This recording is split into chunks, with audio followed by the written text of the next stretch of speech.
By around 3000 BCE, the land of Sumer had transformed into a collection of independent city-states, each centered around a powerful urban hub, such as Uruk, Lagash, and Eridu. These were not provinces of a unified kingdom, but rival polities, each with its own government, laws, military, and patron deity. They shared language, traditions, and gods, but they ruled themselves. At the heart of each city rose a massive ziggurat, towering above homes, markets, and palaces. These stepped temples honored the gods believed to protect the city and empower its rulers. From these divine centers, spiritual authority and political control were deeply intertwined.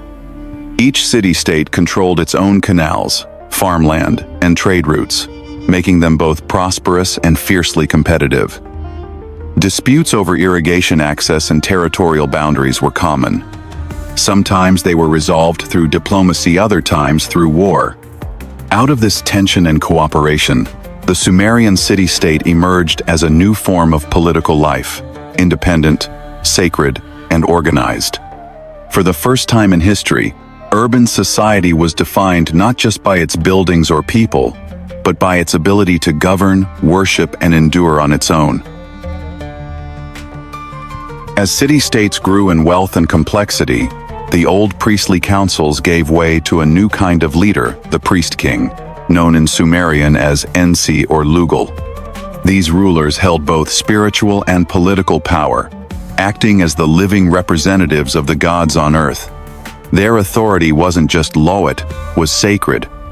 The priest-king stood at the head of society. He led rituals in the temple, presided over legal matters, and commanded the city's military forces in times of war.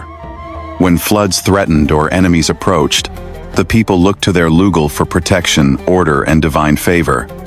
He also oversaw vast public works, organizing the construction of ziggurats, canals, walls, and roads.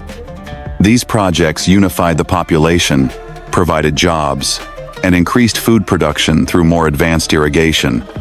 To serve the gods was to serve the city, and in the Sumerian worldview, the king's power came from heaven. He was both a servant of the divine and a master of Mentha, first of a long line of sacred kingship that would shape Mesopotamian history for millennia to come. At the center of every Sumerian city stood a towering monument to faith and power, the ziggurat. These stepped pyramids rose above the skyline in layered tiers, each one a holy mountain built to bring humans closer to the gods. At the top stood a small shrine, the symbolic home of the city's patron deity, such as Anu, Enlil, or Inanna. But the temple was far more than a place of worship. It was the economic engine of the city. Temples owned vast farmlands, managed workshops, oversaw herds of livestock, and employed an army of laborers, brickmakers, weavers, scribes, and priests. In many ways, it functioned as both religious center and civic headquarters.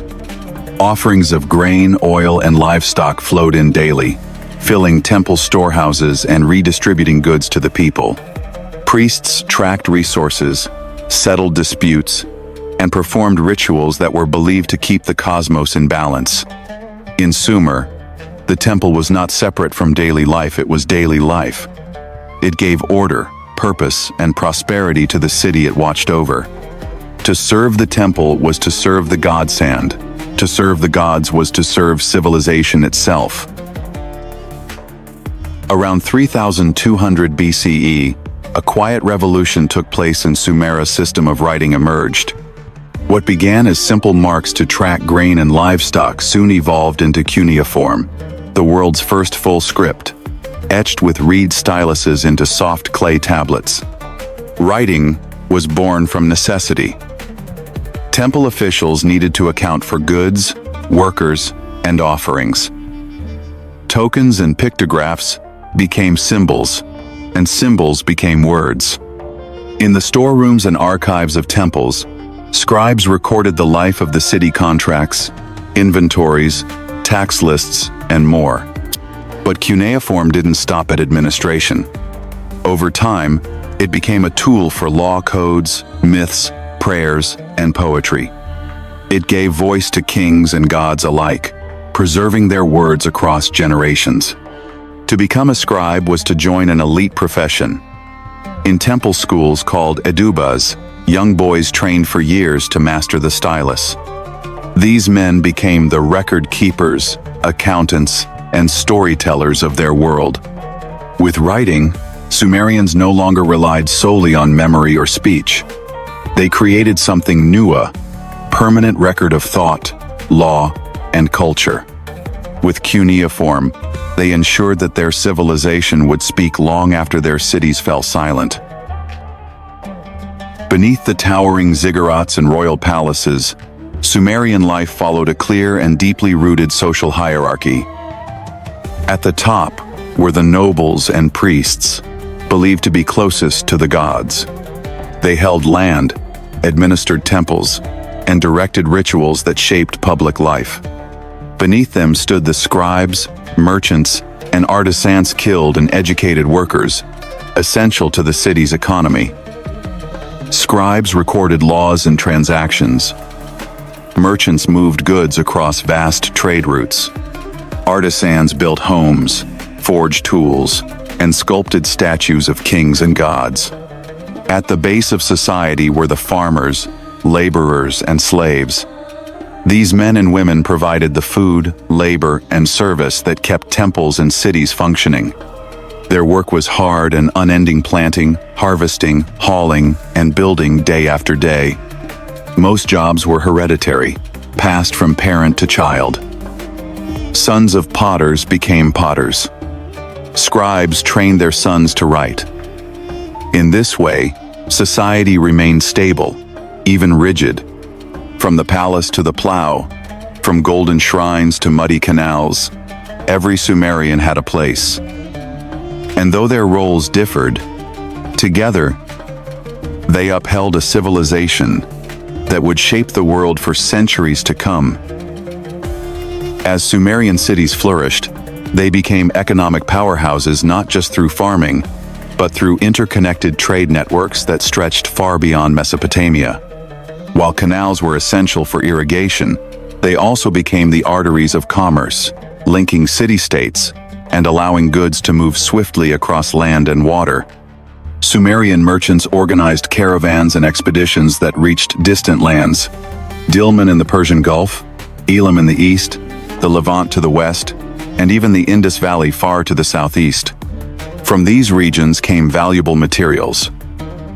Sumer lacked copper, lapis lazuli, timber, ivory, and rare gems. In exchange, Sumer exported textiles, grain, wool, and oil, all produced by a highly specialized economy. Scribes recorded inventories, merchants negotiated terms, and city officials managed tolls and trade laws. Canals and rivers became highways for wealth. This long-distance exchange brought more than material goods. It carried ideas, beliefs, and innovations, laying the groundwork for the cultural blending that would define later empires. Through trade, the Sumerians were no longer isolated.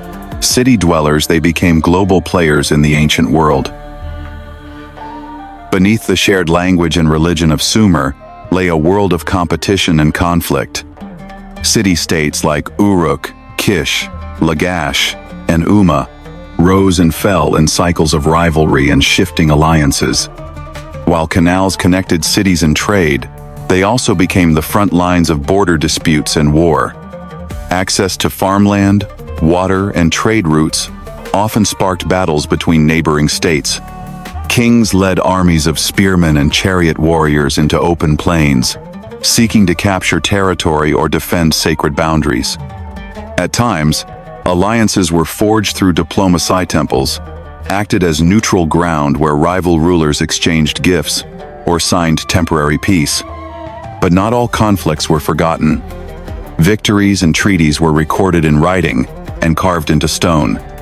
Stellar upright monuments were erected to commemorate victories, honor fallen soldiers, or declare the divine favor of a city's god. These inscriptions served both as warnings and propaganda. Sumer's legacy of warfare was not chaos, it was the beginning of political history. Through war, peace, and negotiation, city-states learned to survive in a world where might, strategy, and the gods themselves shaped the fate of nations.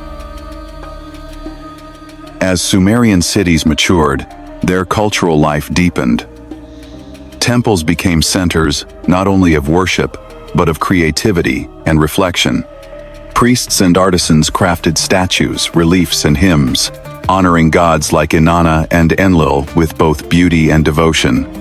This era saw the rise of monumental architecture, vast archives, and the earliest known law codes inscribed not just to track goods, but to shape society. Writing, once invented for accounting, had become a tool of civilization, used to record treaties, teach morality, and tell the stories of gods and kings. Through it, the Sumerians preserved their laws, values, and worldview for generations. Literature flourished. Myths, hymns, and heroic tales were composed and recited in temple schools and courts. These stories did more than entertain. They taught ethics, legitimized rule, and helped Sumerians understand their place in a divine cosmos. The cultural legacy of Sumer laid the foundations for future empires like Akkad. As the cities grew in size and power, so too did their ideas. In Sumer, history became memory, law became scripture, and culture became the bedrock of civilization itself.